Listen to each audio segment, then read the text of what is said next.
Hello, everyone. Hi, and welcome to Alta Live. This is the digital interview series we do at Alta Journal, and my name is Beth Spotswood. I'm Alta's digital editor.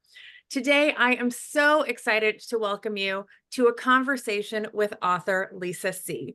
She will be joining us to talk about her new book, Lady Tan's Circle of Women, among other things, and we are honored to have her. Lisa, if you're unfamiliar and have not read the current issue of Alta Journal, on which she appears on the cover, is a New York Times bestselling author of The Island of Sea Women, The Tea Girl of Hummingbird Lane, Snowflower and the Secret Fan, Peony in Love, Shanghai Girls, China Dolls, and Dreams of Joy, which debuted at #1. She is also the author of On Gold Mountain, which tells the story of her Chinese American family's settlement in LA. She was the recipient of the Golden Spike Award from the Chinese Historical Association of Southern California and the History Makers Award from the Chinese American Museum. Lisa was also named National Woman of the Year by the Organization of Chinese American Women. Today, she's going to be speaking with David L. Ulin. David, I'm sure most of you know, but he is Alta's books editor. He's also the former book editor of the LA Times, the editor of Airlight magazine, a fabulous author in his own right, and my wonderful friend and colleague. So before I turn it over to them, let me tell you about Alta. If you are unfamiliar, Alta Journal is an award-winning quarterly magazine and website. This is our brand new issue featuring 3 Los Angeles-based storytellers on our cover. And we've got deep dives with all 3 of them in the magazine, as well as excerpts from their books. And all sorts of kind of ruminations on writing, particularly Southern California authors and writing and the community there, as well as a really cool, all sorts of cool stuff. Rattlesnakes, fabulous artists. Anyway, check out the new issue of Alta. We host all sorts of events. Wednesday, Alta Live. The 3rd Thursday of the month is the California Book Club. We're also having 3 upcoming events I want to make sure I tell you about. April 11th at City Lights Bookstore, we'll have an issue launch party for this magazine with Ty Tibble, Forrest Gander, our crossword experts, an array of fun people at that. We will be at the Los Angeles Times Festival of Books. Alta will be at booth 111, where we will have all sorts of authors signing their books at various times throughout the festival, including Lisa See and David L. Ulin will be signing their books. And for Indie Bookstore Day on April 27th, we will be at Pages, a bookstore in Manhattan Beach. Correct me if I'm wrong, David and Lisa. And that is, again, April 27th at 3 p.m. at Pages. So if you like what we do, I hope you'll come to one of our events. Check out our magazine. You can join us for $50 a year or just $3 a month for a digital membership. There is a Q&A button at the bottom of the screen to ask questions for our guest, Lisa. This interview will be recorded and posted to altaonline.com later this afternoon. We're also going to send you a link where you can buy Lisa's book, read the articles about and by her in Alta Journal, and watch this video again. So with that, I hope everyone lets us know where they're zooming in from in the chat. I am going to get lost here from Novato, California. Take it away, David. Thanks, Beth. Excuse me. Thanks, Beth. And hi, Lisa. It's so delightful to be here talking with you through the flat screen medium of Zoom. For those of you in the audience, Lisa and I have known each other and been friends for quite some time. And I will say, because I'm going to ask you about her, that her mother, the legendary Southern California writer, Carolyn C., is I consider to be my most profound writing mentor. And so it's always a pleasure. It feels a little bit like family. So welcome to Alta Live. Thank you. Thank you. It's like, we're in the same city. Why didn't we do this together in a room? I know we could have done it. We could have done it. We could have done it in that lovely room you're sitting in. Room. I don't know why we didn't think of that, but here we are. And yes, you are the first person, I think, to interview me for my first book, for On Gold Mountain. And I remember when you and I first, we're jumping ahead, but I'll start here anyway, since you brought up when you and I first met, you were the West Coast correspondent for Publishers Weekly still. Yep. And then you were working on Gold Mountain, on Gold Mountain, but you had not, you hadn't finished it yet, or you were still in process on it. And yeah, I remember going to the store and interviewing you in Pasadena and getting all, like, actually not just getting the family history from the book, but sort of being surrounded by the family history in the business. Right. So I wonder, why don't we, well, let's start with that. Since we brought it up, I do want to bring us around to talking a bit about Lady Tan's Circle of Women and your novels as well. But you've had this really fascinating career. I mean, again, you started as a journalist. You grew up in a writing household. Certainly, not just your mother, but your John Espy, who was your mother's longtime partner, and your sister. Yep, and your father as well. And so, can you talk about, was there a resistance on your part growing up in a writer's house? I mean, when you were a kid, did you look around you and go like, this is what I wanted to do this, or I want to do anything but this? Anything but this. And, you have to think about when my mom was really starting out, this would have been in the, 1960s. There weren't very many women writers who were getting published here in California. And, whether it was on the journalism side or writing fiction. I mean, yes, Joan Didion, but as you know, David, she very quickly got out of here and never looked back. She went to New York, and then we think of her as being a California writer, but actually was very much a New York writer. So, I can remember my mom sitting on the couch, talking to these magazine editors on the phone. Many of them you would know their names because they were here in Southern California, and just crying because they were very, very mean to her. But of course they could be, because she didn't have a choice. She really was at the forefront of women writing here in California in the way that she did, being in journalism as a book reviewer and writing books herself. Mm-hmm. Yeah, I mean, that was why she was such a model to me, because I was trying to do that too. And there really weren't that many, even, growing up on the East Coast, there were some models, but it was, you were one thing or the other. And Carolyn, for me, was so important because she was like, you can do all of these things. They all kind of feed into the same center. And one isn't taking away from the other. They're all kind of augmenting each other in some way. Yeah. Well, and, she also taught writing, as you know, and this meant that for so many months out of the year, she couldn't really work on her novels, right? She would only work on her novels when she was on vacation, during the summer. Yeah. So it's just one reason why her books were, 6 years apart, maybe. But that allowed her the time and I think that kind of psychic energy to do the book reviews. She did a book review a week for, I think it was 35 years. Yeah. First for the LA Times and then for the Washington Post. Yeah. So let me ask you, how did you make the shift when, so you were a journal. I know you and also I should mention that you and Carolyn and John Espy had collaborated on the Monica Highland novel. So there had been some, there was some book writing going on, but you were essentially a journalist, and then you were working on a long nonfiction, very researched nonfiction. I don't want to call it a family history, although it's that, but it's really using your family as a kind of lens through which to look at the entire sort of Chinese American experience in California. I want to first start by asking you how you made that jump into writing books or writing that book. And then I want to ask you afterwards about the shift from Gold Mountain into writing fiction.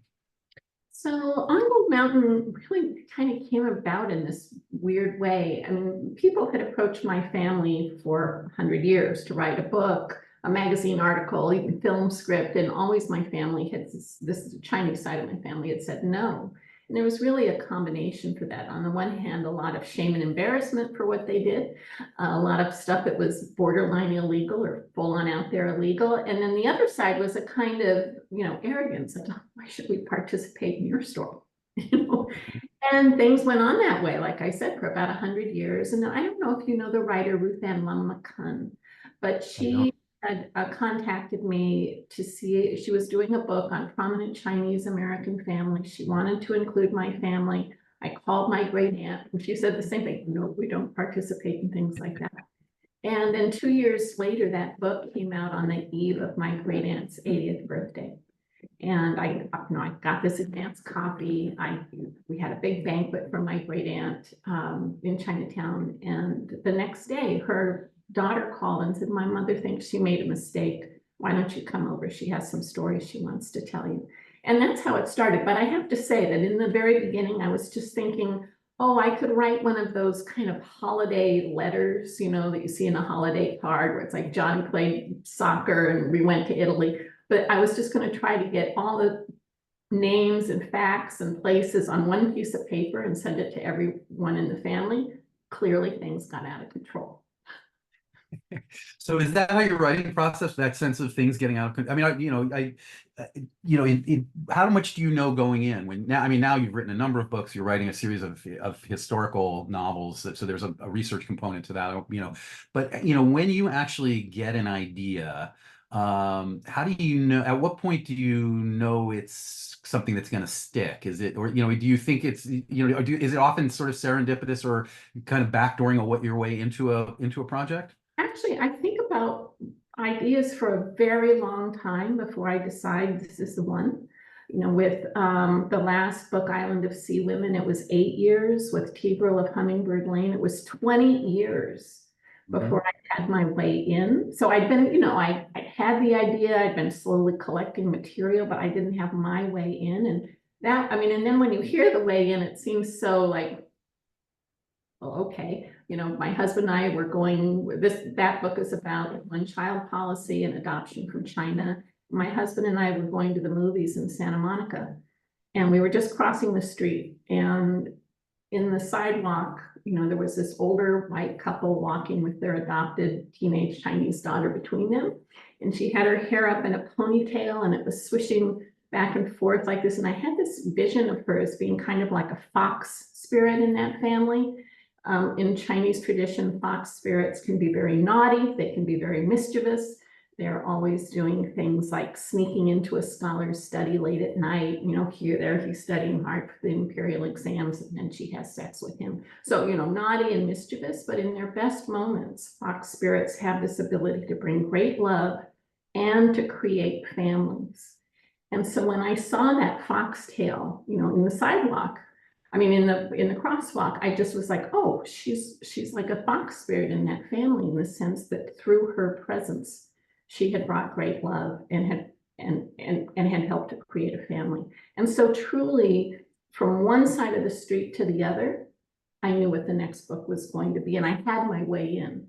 Now, it turned out that I ended up writing about the Aka ethnic minority. They don't have a fox spirit, but that idea of the fox spirit stayed with me. I love that. I love that. I love the intercession. Oh, sorry. Go ahead. I didn't mean to interrupt. Go ahead. Well, it's just, I think sometimes it's just like, I don't have my way into it. With Peony and Love, it was right when I was finishing, and it was something, again, I'd been thinking about for a long time. In the 17th century in China, there were these women writers called the lovesick maidens. And they loved an opera called The Peony Pavilion. They were never allowed to see it. They could only read it. And this is in real life. When they read it, they would catch cases of love sickness like the main character in the opera, and then waste away and die. And many of these women would write poems and things, anyway, that are still available today. And there were these 3 women who collaborated on the same, all married to the same man, who collaborated on a book that's considered to be the oldest book of literary criticism anywhere in the world written by women. And, I had this idea in my head for a long time. And then I think it's the penultimate chapter of Snowflower, in Snowflower and the Secret Fan, I had this line of, I'm writing in that book, in Snowflower, I'm writing this, the main characters, like, I'm writing this so that my words will travel with me to the afterworld, will keep me company when I'm dead, but maybe they will also be an apology to Snowflower. And as soon as I wrote that line, I had the thought of, I wonder how Snowflower would tell this story from her position in the afterlife. And as soon as I had that thought, I knew that I could tell the story of the 3 Wives commentary, but with one character being the main character being writing it from the afterworld. So I'm interested in in that Well, that's a big leap, right? To have a character tell the story from the afterlife. It's a big cosmic leap as well as a literary leap. I'm also really interested in the way that a little piece of serendipity can kind of come in and not just change things. You've been ruminating for a while, but then some accident of fate happens and you see something or you hear something or you learn something, and all of a sudden, like the focus of the project gels. Can you talk a little bit more? I mean, I hate to take apart a kind of happy accident, but can you talk a little bit about, particularly in the historical novels, the role of imagination or accident, because you are doing so much research. In Anita's fantastic Q&A with you in the magazine, you talk about kind of reading, being in libraries and reading texts and actually finding texts on shelves that you didn't know about. A letter from a husband to his wife about hiding in a It was, barn. yeah. Yeah. So there's something really interesting about that. Obviously, you're doing a fair amount of prepared work in terms of that research. But how much do you, when you're researching, kind of the general area, but are you using that research as a way of finding your way to the narrative or to the shape and structure of the narrative? Yeah, because, a lot of with the historical novels that I'm writing about, there may not be a whole lot of material out there on that particular subject. Like Tanya Chen, the woman doctor in Lady Tan's Circle of Women. But, I had to sort of look broader to sort of, in that book, think more broadly about women's health, women's reproductive health in that time period. How did people look at women's bodies? How did people get around in, the late 1400s in China? Just, and there's, well, just focusing on women for a second, there was a tremendous amount written and that has survived to today about women's bodies and about women's medicine. Partly because, the main reason I think is that male doctors, who were 99.999% of all doctors, could not be in this, could not see a female patient. She had to be behind a curtain or a screen, or he had to be out in the hallway. And so these men were really trying to figure out and help women without being able to see them, without being able to touch them. So without even being able to talk to them directly, you had to have an intermediary. And so it was doing all of that research and all this stuff that had been collected, and these sort of two different views that male doctors had about female bodies. And, we should treat them this way. No, we should treat them that way. That then I kept coming across these really incredible stories about women and women's health and how they dealt with it. And so when there's certain things, like I'll just say the story of the worm, and that's a true thing, that was a true case, that when I read that, I was just like, I'm gonna use that. I've got to use that. And then for me, it's like, well, okay, well, where does it come in the story? Is it the beginning, the middle, the end? Why is it there? What's the ripple effect? But you're absolutely right.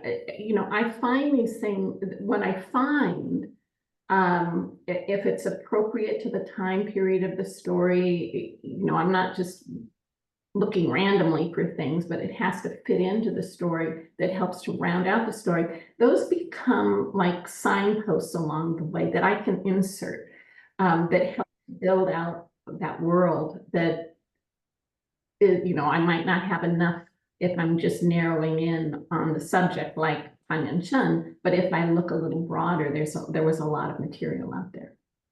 How did you discover Lady Tan? It's fascinating to me. This is a novel, a historical novel about an actual woman who was a doctor in China in 500 years ago, well, there's another question I want to ask you, but first, how did you come upon that story? Was that something you were aware of and sitting on, or was that something that did it come up in ancillary research? How did you discover her? I think because I, as a reader, have such preconceptions about the rigidity of gender roles in the past, and particularly in traditional cultures. It's fascinating to me, a story like this that sort of subverts those traditional roles, even in that traditional cultural setting. Yeah, so you have to kind of go back in time to the early part of the pandemic. I had already been doing research for another book that was going to require, and I've been doing it for quite a while actually, but it was going to require a trip deep, deep, deep into a very remote part of China.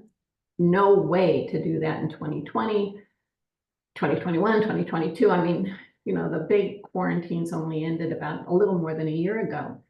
And of course, all of the research libraries, everything, the archives, everything was closed. So there was no, I think for a lot of writers, and you would probably have a better sense of this than I do, but the pandemic in a way seemed like an ideal, the lockdown, like an ideal thing for writers. That you've closed off all of those other things you can do, and now you can just sit in your room and work.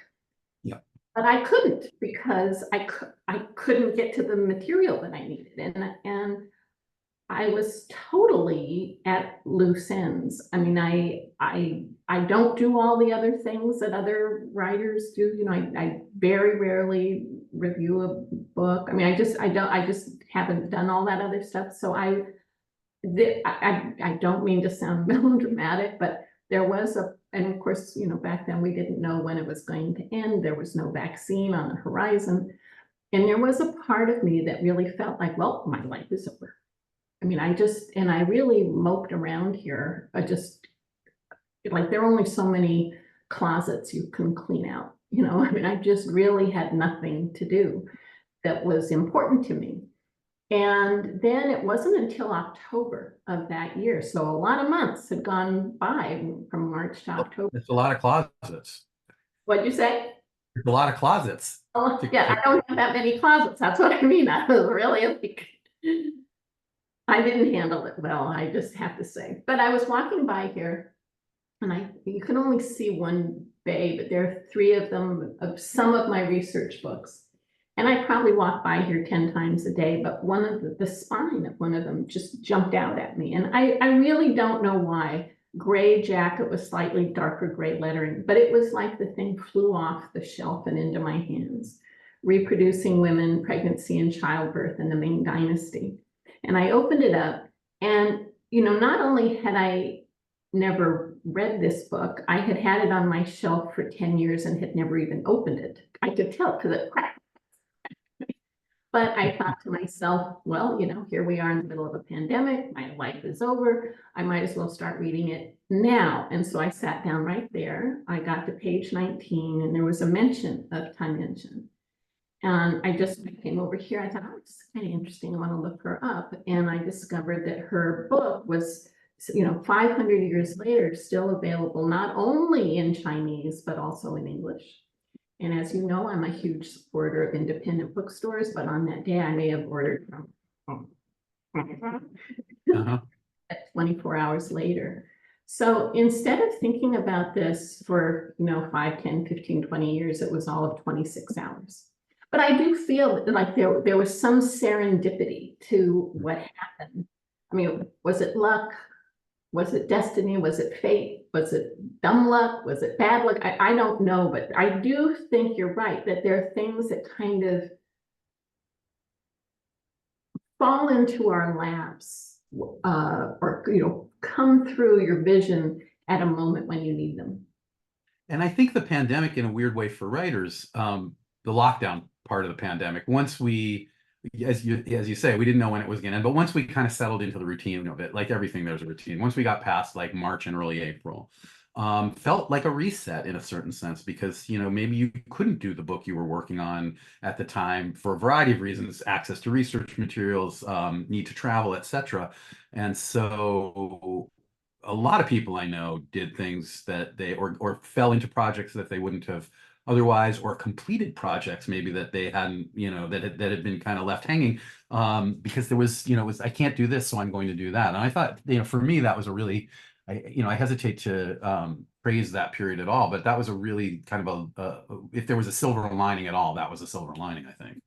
Yeah, and I think, I think it's still too early, but I could see in 20 years, at least one, but probably many enterprising graduate students are going to look at this body of work that came out. And because we're still seeing those books being published, that, oh, this was written during, and this was written during the pandemic. It came out of that. It may not be directly related to it, but you're right. I think there was for a lot of writers and other types of artists, this kind of reset and a time to maybe take on a project that maybe you've been thinking about for a long time. But that wasn't the case for me.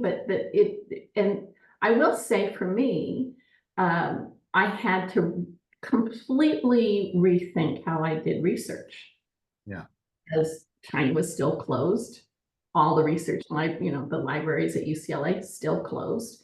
Everything was closed. And so I don't know, what I really don't know is how much of that I sort of figured out how to do, how much of that will relate to the book that I'm working on now or into the future, or if that was just kind of a one-off. And if, we all just go back to our old habits.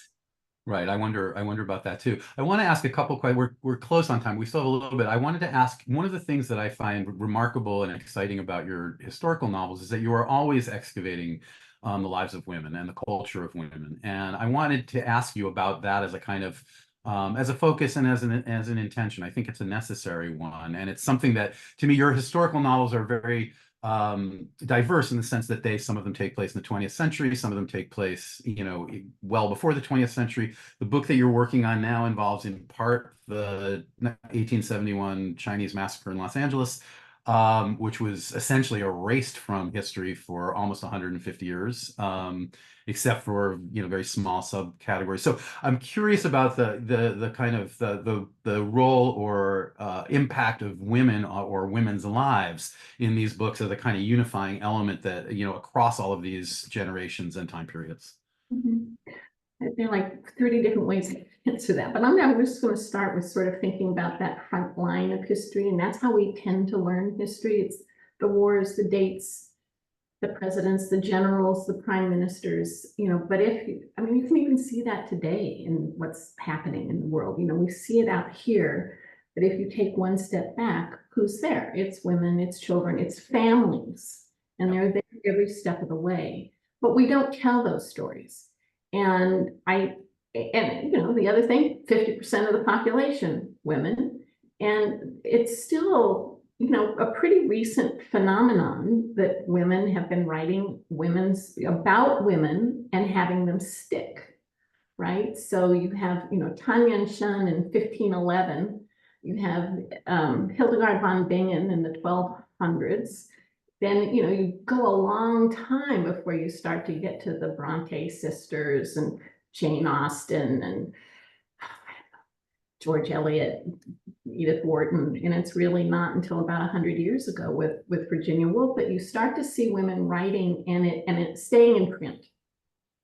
And I once had an editor ask me, do you think you're going to run out of women's stories? It's like, how could I? I barely touch the tip of the iceberg of those stories. And, within that, there are all kinds of genres. There's like chick lit and, women detectives and, the women in history. There's just still so many stories that can be told that we just haven't begun to tell, but from a female perspective. I often say, how would Anna Karenina have been written differently? It could have been written by a woman. Right. No, that's actually a great question. I've wondered that about that book myself. So last question, because I do want to get to questions from the audience, has to do with this new book and this idea of the 1871 Chinese massacre.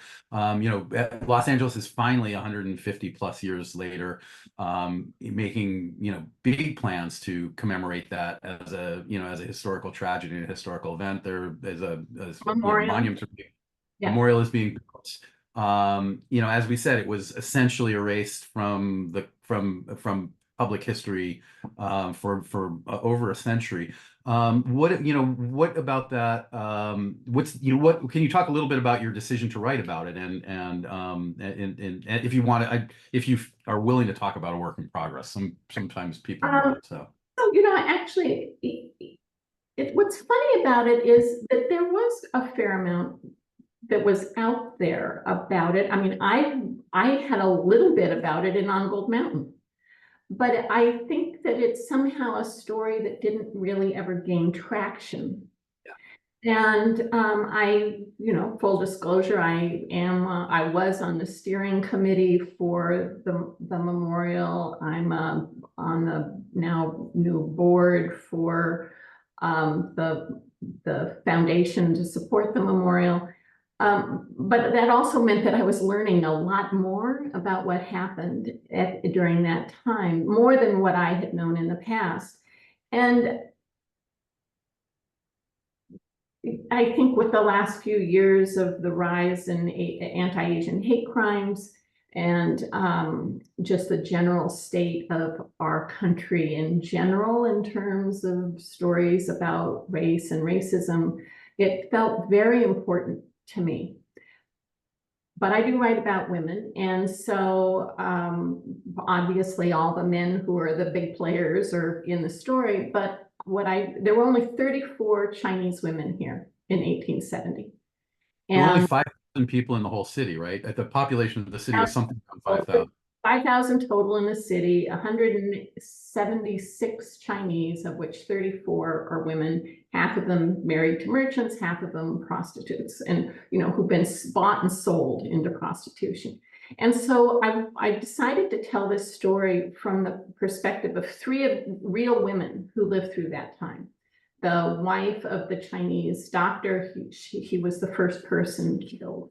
He was fluent in 4 languages. He had a clinic in we'll call it Chinatown. It wasn't even Chinatown yet, but a clinic in the Chinese part of town as well as in the white part of town. Most of his patients were white because this is not long after the Civil War, and we know Western medicine was very backward. Chinese medicine was far more sophisticated. Anyway, from her perspective, the whole massacre, people believe, was triggered by the kidnapping of the wife of a Chinese merchant. She was just 16. She was held for 6 months. And, many people look at her as kind of the Helen of Troy of the piece. And then the last for me is she's actually a composite of 2 women who were bought or who were sold by their families in China, sold into prostitution here. And, again, after the Civil War, slavery's been outlawed. There was an exception, and it was here in California, and it had to do with the ownership, buying and selling of Chinese women.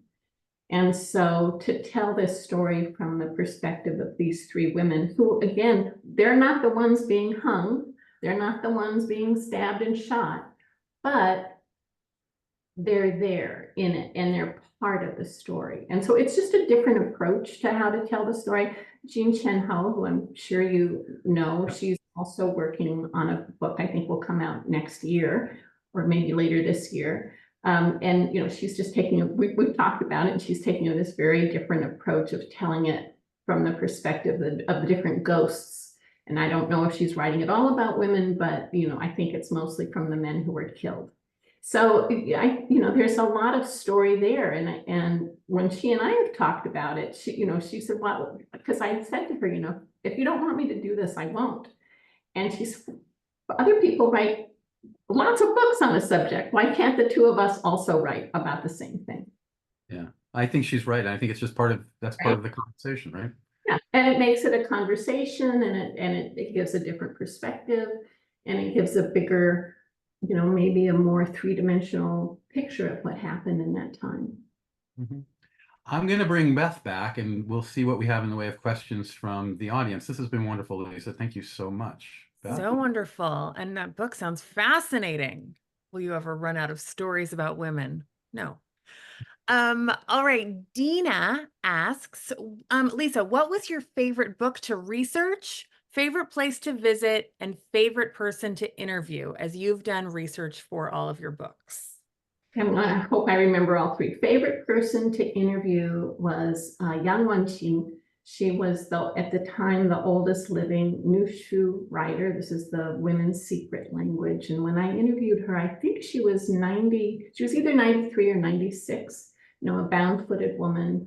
I met her in her little village. If you think about history, the last 100 years, this is 20 years ago, so the previous 100 years, she'd lived through so much history. And she died about 3 months later. So I just felt so incredibly fortunate to have spent time with her. I always hate to pick a favorite place, but it is true that I loved going to Jeju Island for Island of Sea Women. I just ate my way across that island. So the food was that definitely had the best food, maybe, of all of the books. So what was the first one? The one Favorite book to used in research. Favorite book used in research. Well, hang on a second. Oh. So I don't know if it's a favorite book, but you can see how really old this is. Linking Our Lives, Chinese American Women of Los Angeles. And it was done by the Chinese Historical Society of Southern California. I'm going to look if I can even find it, 1984. And this is something I come back to time and time again, including just this morning, which is why it was out. Wow. All right. With that, we'll make a note of that. Can you tell us the title one more time, Lisa? And we'll try and find Linking Our Lives, Chinese American Women of Los Angeles.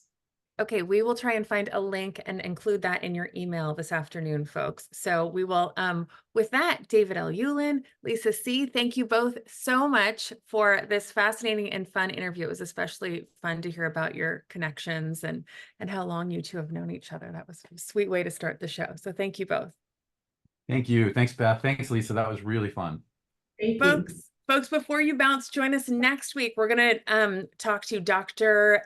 Claire Taylor, a rattlesnake expert from Cal Poly San Luis Obispo. So join us for that. We're going to learn why we have rattlesnakes all wrong. They're totally fantastic. Don't be afraid of them. That is Wednesday, April 10th at 12:30 p.m. Again, Lisa C., cover of the current Alta Journal. You can buy it online or at your favorite local indie bookstore right now. And with that, we'll see you next time, folks. Take care.